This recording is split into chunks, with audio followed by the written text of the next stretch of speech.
Hello students, welcome to City Online Classes. This is Anjali Singh and I am teaching you Banking Operation Unit 1 Lecture 10. So last lecture में हम लोगों ने क्या discuss किया था? हमारा जो RBI एक्ट था that is reserve bank of India act 1934, ठीक है, उसका जो हम लोगों ने जो चैप्टर 2 था वो हम लोग अपने लास्ट लेक्चर में डिस्कस कर रहे थे, ठीक है. तो अभी बहुत सारी चीज़ें जो हमारी थी जो कि हमारे चैप्टर 2 में अभी बची हुई थी. तो आज हम क्या करेंगे, अपना चैप्टर 2 जो है आरबीआई का उसे हम कंटिन्यू करेंगे, जिसमें हमारा फर्स्ट टॉपिक क्या है चैप्टर 2 में, that is disqualification of directors and members of local boards. Okay, तो आपके जो लोकल बोर्ड्स हैं उनके जो उनकी डिसक्वालिफिकेशन क्या क्या चीज़ें, मतलब कौन से ऐसे पीपल्स हैं जो कि क्या कहते हैं आपके लोकल बोर्ड के मेंबर नहीं बन सकते हैं, ठीक है. तो no person may be a director or a member of a local board who, ठीक है, कोई भी पर्सन जो है वो डायरेक्टर नहीं बन सकता और मेंबर नहीं बन सकता है किसका, लोकल बोर्ड का. Who is a salaried government official, ठीक है. अगर कोई बंदा है या कोई पर्सन है वो क्या है, वो गवर्नमेंट ऑफिशियल से, मतलब वो किसी गवर्नमेंट जॉब में है ना, और उन्हें सैलरी मिल रही है किसके थ्रू, गवर्नमेंट के थ्रू, ठीक है. तो वो क्या है, वो लोकल बोर्ड के मेंबर नहीं बन सकते हैं और ना ही वो डायरेक्टर अपॉइंट हो सकते हैं. सेकेंड वन इज देखें, दैट इज और at any time has been adjudicated and insolvent or has suspended payment or has compounded with his creditors है, ठीक है. और क्या है, कोई ऐसा पर्सन जिसको इंसॉल्वेंट डिक्लेयर किया गया होगा, ठीक है, जिसको क्या है, जिसको इंसॉल्वेंट डिक्लेयर किया गया होगा, या फिर कोई ऐसा पर्सन जो कि उसके बहुत सारे क्रेडिटर्स हैं, उन्होंने पेमेंट नहीं किया अपने क्रेडिटर्स का, तो ऐसे पर्सन को जो है लोकल बोर्ड या फिर डायरेक्टर नहीं अपॉइंट कर सकते हैं. थर्ड वन इज देखें, दैट इज फाउंड लुनाटिक और बिकम्स ऑफ अनसाउंड माइंड है. तो अगर कोई पर्सन क्या है, लुनाटिक हो गए हैं, मीन्स क्या हो गए हैं, और क्या है, अनसाउंड माइंड है, मतलब वो पागल हो गए हैं, या फिर मतलब उनका जो मेंटली जो हेल्थ है वो क्या है, वो अच्छी नहीं है, ठीक है. तो वो क्या है, मेंटली डिसेबल कह सकते हो आप, अनस्टेबल कह सकते हो. तो जो ऐसे पीपल्स हैं वो क्या हैं, वो डायरेक्टर या फिर लोकल बोर्ड के मेंबर नहीं हो सकते हैं. फोर्थ आपका जो है दैट इज एन ऑफिसर और एम्प्लॉय ऑफ एनी बैंक है, ठीक है. कोई जो है किसी बैंक का कोई ऑफिसर है या फिर एम्प्लॉय है, तो वो क्या है, वो आपका जो है बोर्ड मेंबर नहीं हो सकता है.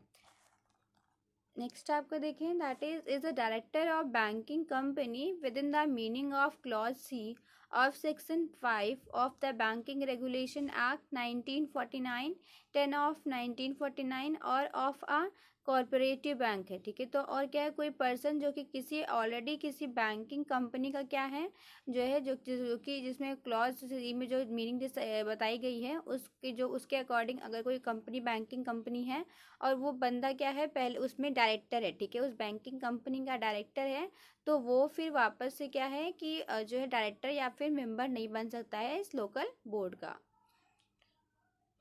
नेक्स्ट हम देखें, no two person who are partners of the same mercantile firm or are directors of the same private company or one of whom is general rent of or holds a power of procuration from the other or from a mercantile firm of which the other is a partner may be directors or members of the same local board at the same time है. तो कोई भी person ऐसे to person जो कि क्या है, same mercantile firm के पार्टनर्स हैं, ठीक है, वो क्या है एक ही टाइम पीरियड में जो है डायरेक्टर और लोकल मेंबर्स नहीं हो सकते at the same time, same उसमें, ठीक है. तो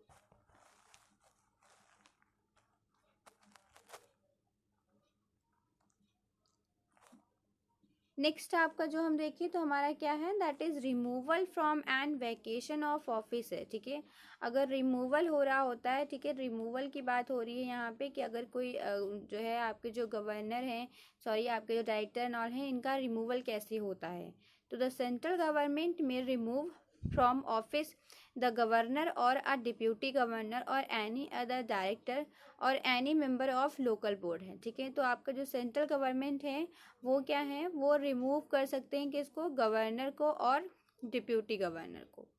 और एनी अदर डायरेक्टर, ठीक है। तो आपका जो सेंट्रल गवर्नमेंट है वो रिमूव कर सकते हैं किसको, office from the office, office से किसी गवर्नर को एंड डिप्यूटी गवर्नर को और एनी अदर डायरेक्टर, और बाकी के भी किसी भी डायरेक्टर को, और क्या है आपके जो मेंबर ऑफ लोकल बोर्ड से उन्हें, ठीक है। तो किसके पास पावर है रिमूव करने की, तो वो पावर किसके पास है, सेंट्रल गवर्नमेंट के पास पावर है। वो जो है अगर चाहें तो वो governor and deputy governor and other director and member of local board इन्हें क्या कर सकते हैं, रिमूव कर सकते हैं उनके ऑफिस से।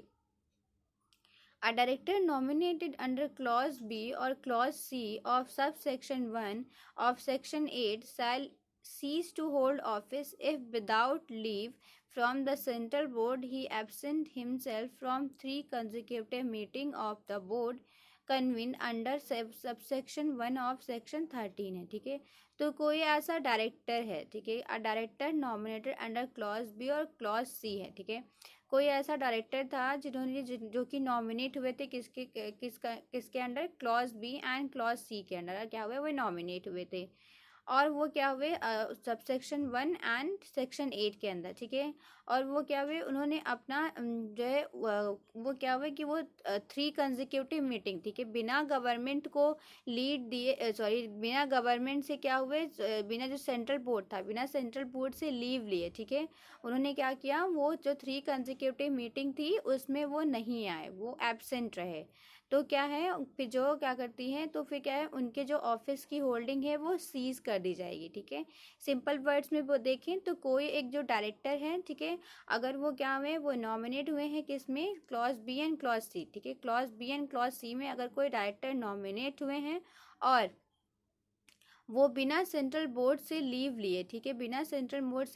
बोर्ड से लीव लिए 3 कंसेक्यूटिव मीटिंग को अटेंड नहीं कर रहे हैं, ठीक है। उन्होंने वो लीव भी नहीं ली और फिर भी वो क्या है, उन्होंने जो मीटिंग्स थी उन्हें अटेंड नहीं की हैं, तो उनके जो ऑफिस है उसको सीज कर दिया जाएगा, मतलब उन्हें रिमूव कर दिया जाएगा।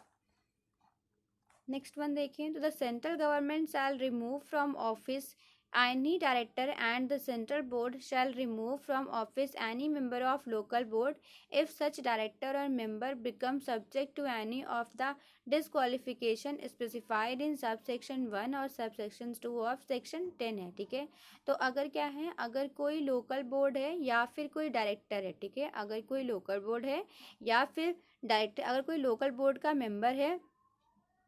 और अगर कोई डायरेक्टर है, ठीक है, और वो क्या हो गए, वो जो है आपका जो सब सेक्शन में आपके जो आपका क्या था, सब जो आपका सेक्शन 10 था उसका सब सेक्शन 1 एंड 2 में, ठीक है, उसमें जो डिस्क्वालिफिकेशंस दिए हुए हैं, अगर ऐसा कोई डिस्क्वालिफिकेशन वो जो है ऐसा कोई डिस्क्वालिफिकेशन उसके अंदर आ जाता है, ठीक है, ऐसी कोई जो चीज़ें हैं जो उसने बताई गई हैं, अगर वो ऐसा कुछ कर देता है तो फिर क्या है, जैसे तो वो क्या हो जाएगा, वो जो है ऑफिस से रिमूव कर दिया जाएगा। तो सेंट्रल गवर्नमेंट जो है उसे क्या कर देगी, रिमूव कर देगी ऑफिस से। नेक्स्ट आपका देखें तो a director or member of local board remove or ceasing to hold office under the foregoing sub section shall not be eligible for reappointment either as director or a member of local board until the expiry of the term for which his appointment was made है, ठीक है। तो आपका क्या था, एक director या फिर मेंबर ऑफ लोकल बोर्ड वो जो है वो रिमूव कर दिए गए थे, ठीक है, वो रिमूव कर दिए गए और या फिर क्या है वो सीज कर दिए गए किस चीज़ के लिए, अपनी जो ऑफिस थी उसको होल्ड करने के लिए, ठीक है। आपका क्या था, आपके जो मेंबर थे या फिर जो लोकल बोर्ड के मेंबर्स थे या फिर डायरेक्टर थे, ठीक है, उनका क्या है, अगर उन्हें सीज किया गया है ऑफिस को होल्ड करने के लिए, ठीक है, या फिर उन्हें क्या किया गया, रिमूव किया गया था उस ऑफिस से, तो वो तब तक रीअपॉइंटमेंट के लिए एलिजिबल नहीं हो सकते हैं जब तक कि उनका जो टाइम पीरियड था, ठीक है, जितने टर्म पॉइंट, जैसे मान लीजिए 5 ईयर का टाइम पीरियड डायरेक्टर का है ना, टर्म जो कितना है वो 5 ईयर का है। अब मान लीजिए कि वो क्या था, वो बंदा अपना 5 ईयर का टर्म उन्होंने अपना नहीं कंप्लीट किया था एंड उनका जो फर्स्ट ईयर था उसी में ही उन्हें क्या कर दिया गया, रिमूव कर दिया गया उनके ऑफिस से, ठीक है। तो वो तब तक रीअपॉइंट नहीं हो सकते हैं जब तक कि क्या है, उनका जो 5 ईयर का वो जो टर्म था वो कंप्लीट नहीं हो जाता। जब वो एक्सपायर हो जाएगा उसके बाद ही क्या है वो रीअपॉइंट हो सकते हैं एज अ डायरेक्टर या फिर as a board of member. Next देखें, the nomination as director or member of local board of any person who is a member of Parliament or the legislature of any state shall be void है। ठीक है, उन्होंने कहा कि जो nomination है और as a director or a member of local board, ठीक है, एनी पर्सन, कोई भी, मतलब कोई भी ऐसा पर्सन है जो कि क्या है, जो कि मेंबर है किसका, पार्लियामेंट का या फिर लेजिस्लेचर का। ठीक है, कोई भी पर्सन जो कि क्या है, मेंबर है किसका, पार्लियामेंट का या फिर लेजिस्लेचर का, और उसका नॉमिनेशन हो गया क्या, एज अ डायरेक्टर और एज अ लोकल बोर्ड के मेंबर की तरह, तो वो क्या होगा, वो स्टार्टिंग से ही वॉइड होगा। ठीक है,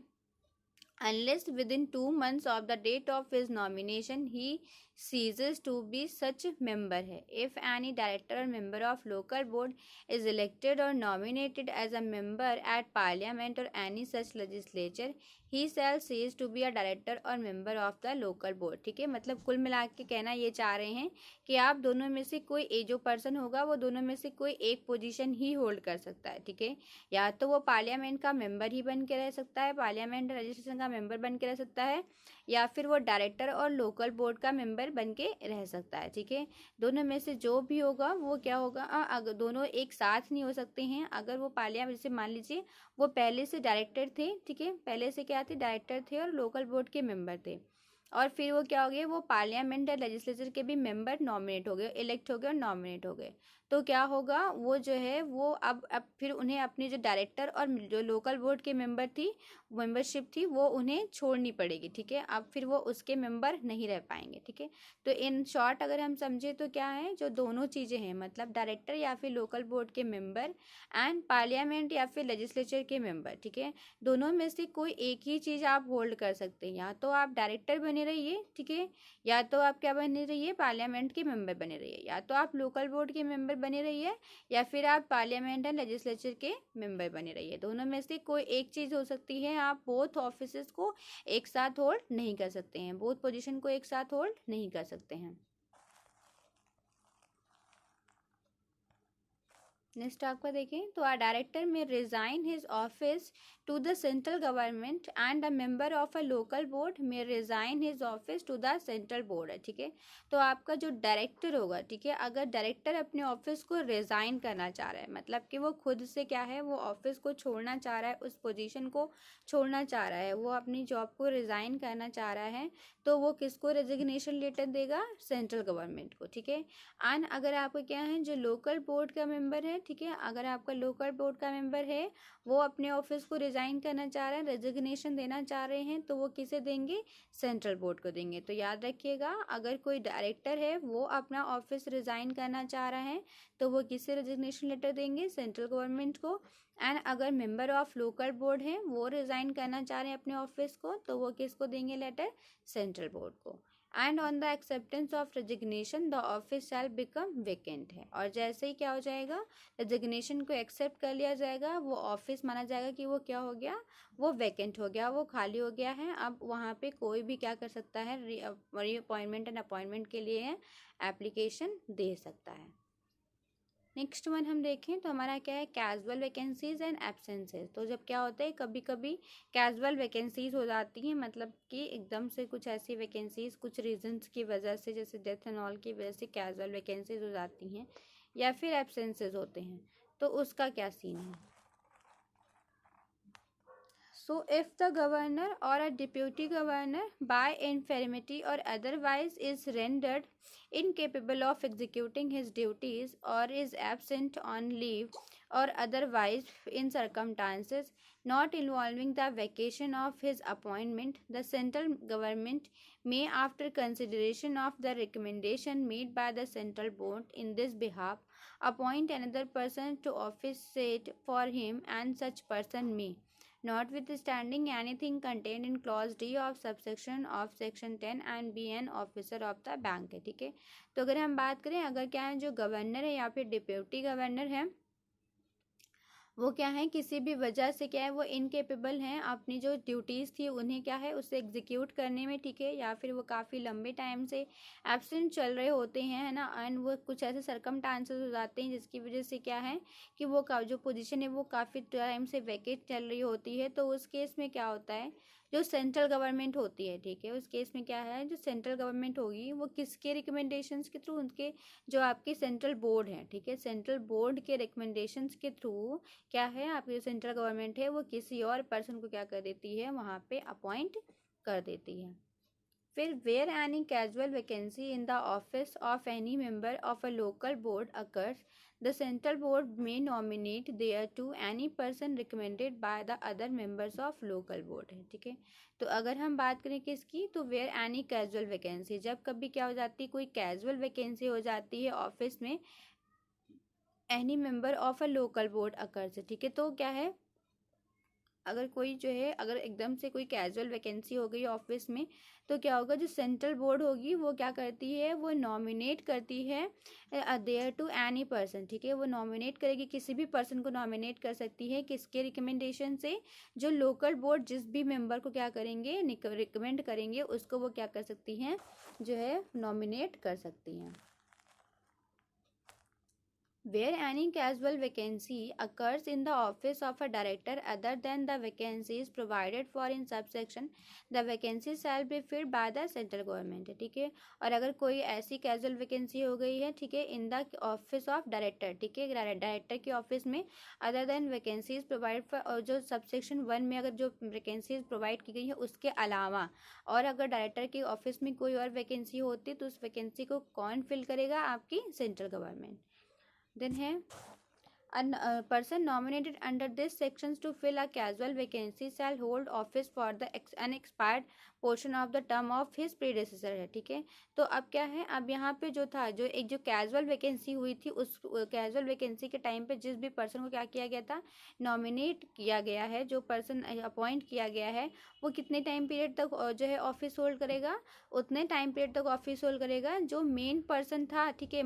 उसका जितना बचा हुआ टाइम पीरियड होगा। मान लीजिए कोई क्या था, डायरेक्टर था, तो कोई पर्सन था, वो जो है वो क्या थे, उनकी जो टर्म थी ऑफिस की वो कितनी थी, 5 ईयर की थी, उन्होंने 3 ईयर तक काम किया, और उसके बाद में क्या हुआ, कैजुअल वैकेंसी हो गई, फिर वहाँ पे क्या हुआ कि एक न्यू पर्सन अपॉइंट हुआ, तो वो ऑफिस अब कब तक होल्ड करेगा, 2 ईयर तक, ठीक है, समझ आया। नेक्स्ट आपका देखिए meeting of the central board, ठीक है, तो मीटिंग्स कौन कौन सी होती है सेंट्रल बोर्ड की, तो meeting of the central board shall be convened by the governor at least 6 times each year and at least once in each quarter, ठीक है। तो क्या है, जो मीटिंग है, तो सेंट्रल बोर्ड क्या है, कम से कम नहीं तो आपका क्या है, सेंट्रल बोर्ड जो है वो जो आपके गवर्नर और सेंट्रल बोर्ड मिल करके इस पूरे साल में कम से कम नहीं तो 6 मीटिंग करनी पड़ेगी उन्हें, और हर क्वार्टर में कम से कम 1 मीटिंग जरूर होगी, ठीक है। And any 4 directors may require the governor to convene a meeting of central board at any time and the governor shall forthwith convene a meeting accordingly, ठीक है। तो गवर्नर अगर कोई मीटिंग करना चाह रहे होते हैं तो वहाँ पे आपको क्या है, कोई भी 4 डायरेक्टर्स का होना ज़रूरी है, तब जाके गवर्नर क्या कर देंगे, मीटिंग कंडक्ट कर पाएंगे।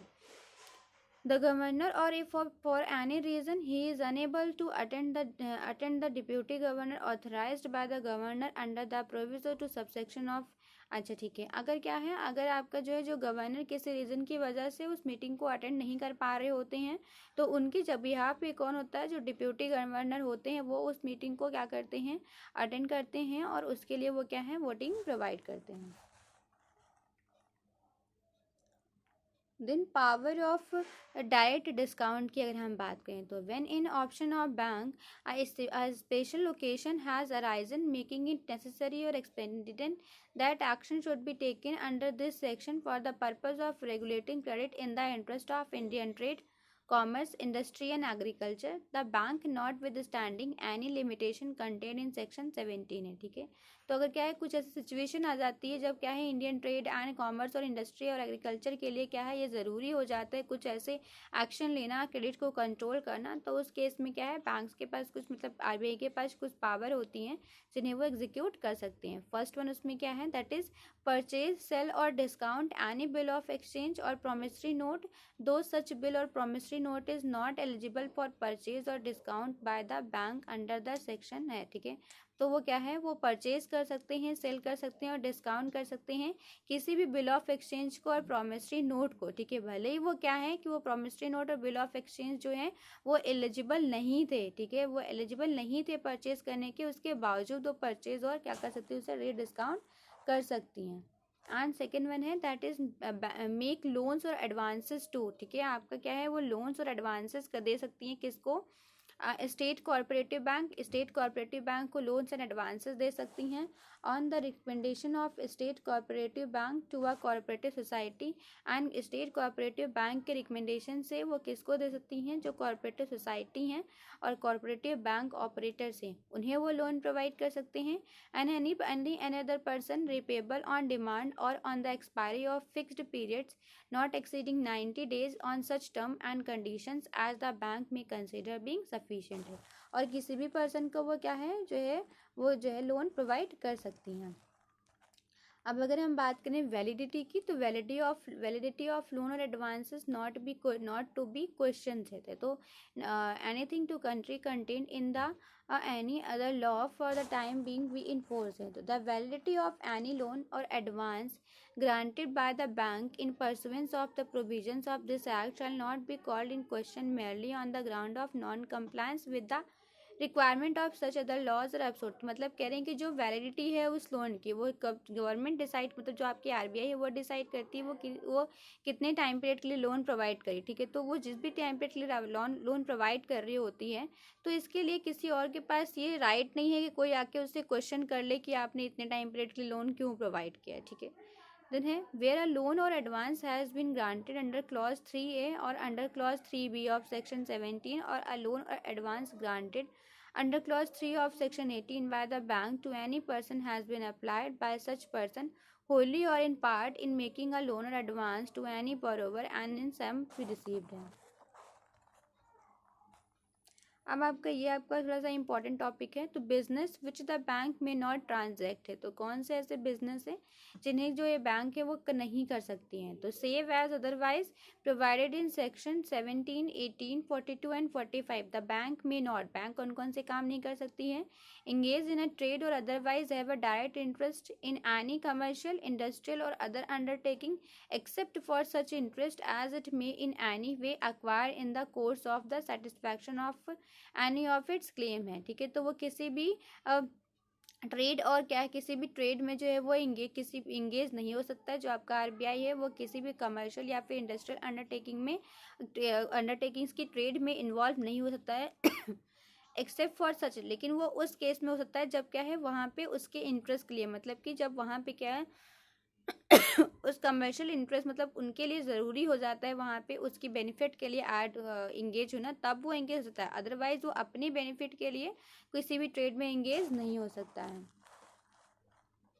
नेक्स्ट देखें, तो purchase the share of any banking company और ऑफ एनी अदर कंपनी और grant loans upon the security of any such share है, वो किसी भी बैंकिंग कंपनी या किसी भी उसका कोई भी शेयर्स परचेज नहीं कर सकते हैं और ना ही कोई लोन ले सकते हैं किसी भी सिक्योरिटी के ऊपर। फिर advance money on mortgage of or otherwise on the security of immovable property, और ना ही क्या है किसी भी इमूवल प्रॉपर्टी पे वो किसी को एडवांस, मतलब जो मनी है वो एडवांस कर सकते हैं, ना ही किसी को लोन प्रोवाइड कर सकते हैं किसी भी सिक्योरिटी के अगेंस्ट में। देन मेक लोन्स और एडवांसेस एंड जो ना ही वो क्या है जो डिपॉजिट्स हैं कॉमन पीपल के डिपॉजिट्स को एक्सेप्ट नहीं कर सकते हैं। अलाउ इंटरेस्ट ऑन डिपॉजिट और करंट अमाउंट से, और ना ही क्या है किसी को डिपॉजिट पे इंटरेस्ट और या फिर करंट अमाउंट कुछ भी है वो अलाउड नहीं करते हैं, ठीक है। तो मतलब सिंपल अगर हम कह दें तो जो कॉमन बैंकिंग फंक्शन जो कमर्शियल बैंक जो फंक्शंस करते हैं वो फंक्शन ये परफॉर्म नहीं करते हैं, ठीक है। सो आज के जो हमारा लेक्चर था इसमें हमारा जो चैप्टर 2 था वो फाइनली कंप्लीट हुआ। आई होप आप लोगों के सारे पॉइंट्स समझ आ गए होंगे। हाँ, थोड़ा सा कॉम्प्लिकेटेड है ये लेकिन आपको क्या है कि अगर आप इसको 1 से 2 बार रीड करेंगे तो आपको चीज़ें समझ में आ जाएंगी इसलिए। एंड आई होप आप अपनी सारी वीडियोस को प्रॉपरली फॉलो कर रहे होंगे एंड अपना वर्क कंप्लीट कर रहे होंगे।